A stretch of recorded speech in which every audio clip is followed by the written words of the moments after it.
because I like Zack. Am I on? Yeah. All right. So I just saw Legends of the Guardians, the Owls of Ga'Hoole, which has like the longest title in the effing world. And I mean, this is like an action movie, like a fast-paced action movie where I think I was falling asleep during the biggest action sequence of the movie. You know, what I will say is visually, a lot of stunning moments in it. I mean, Zack is like excellent at really just being artful inside of showing you pictures. However, I never really cared about the story. The story's contrived. It was, you know, Zack does this thing where it's like real hardcore, and then it's like, well, it's a kids movie, so we're gonna make it kiddie. And the story was not complex. It wasn't anything that you could cheer about. I mean, it was just, you know, I guess I don't like, you know, kids movies anymore. You know what I mean?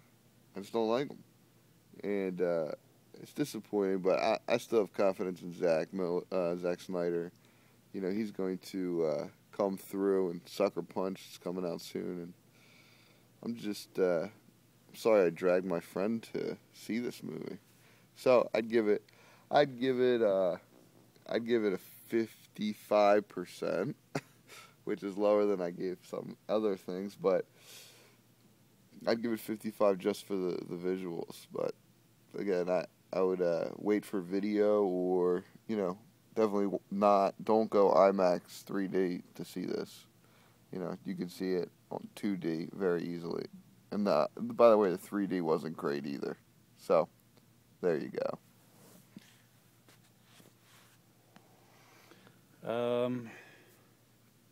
I agree.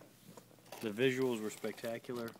Everything else was disappointing. Yeah, you could fall asleep in the movie, even with all with the action sound and all that. The visuals were extraordinary. But, you know, it's almost like you could just buy one cell of the movie, put a frame around it, and you get the same experience. Straight deck.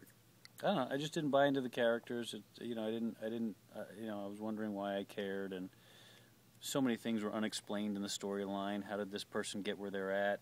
When did this person show up? True. Why would this person do that? True. If I say person, but owl. What, you know. There was a snake. It was a snake, and you know, owls eat snakes, but there was a snake that was their friend, so it's. And then the owls were, the way they were drawn and animated was extremely realistic. I mean, it was like Marvel did that for like the first 5 minutes of the movie. Problem is, though, that, you know, owls, when they're done extremely realistic, there's not facial expression. So maybe that's why I couldn't buy into the movie. You know what I mean? But they did a lot with the eyes, I guess. I don't know. If you didn't have the visuals, got nothing.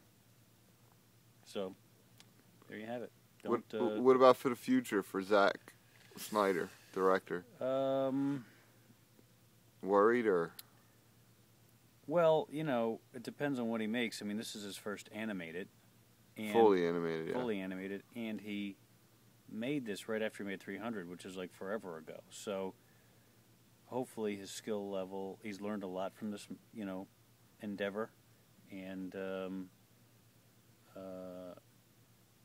but you know, like any good director, you know, he made several good ones. Although I would have to say, for me, like the Watchmen, like, you know, great visuals again, stunning visuals. Even, I mean, I like that one better than this even, and the story was way better. But there was a sense of, in Watchmen, like, why do I care? In 300, on the other hand, 300 was virtually all story, and I got, you know, the visuals in 300 supported the story. So he's proven he can do visuals. There's not even a question there. He's proven he can do a great story. He's just got to match the two. That's what he's got to do. What score? 1 to 100. You gave it a 55. I gave it a. I would give it a.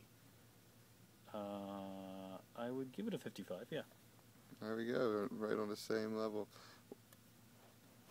Sucker Punch is gonna rock.